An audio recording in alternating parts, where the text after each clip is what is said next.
রবীন্দ্রনগর কাণ্ডে এনকেটিভি বাংলার হাতে চাঞ্চল্যকর ভিডিও। নিখোঁজ হওয়ার আগের মুহূর্তের ছবি কিশোরের তাকে বাঁশের খুঁটিতে বেঁধে রাখা হয়েছে এবং ঘটনার পর থেকেই নিখোঁজ ওই কিশোর। আজই মুম্বাই থেকে অভিযুক্তকে আনা হচ্ছে রাজ্যে। সহিংসাকে জেরা করে খোঁজ মিলবে কি কিশোরের? এই মুহূর্তে এই প্রশ্নই ঘুরপাক খাচ্ছে, কারণ নিখোঁজ হওয়ার আগের মুহূর্তের সেই ছবি ইতিমধ্যেই আমাদের হাতে এসে পৌঁছেছে।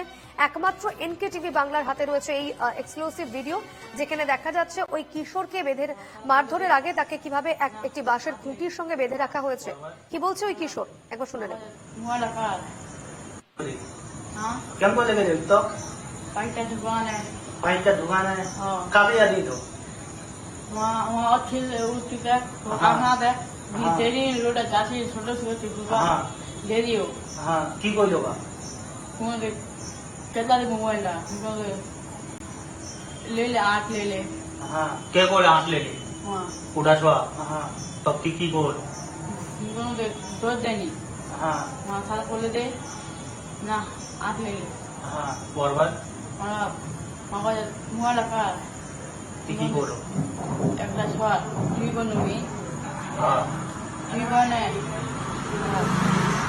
मुँह ती ई करी व्यस्त हो दी सुजब सुजब कर दी हाँ। वक कोई लती हाँ।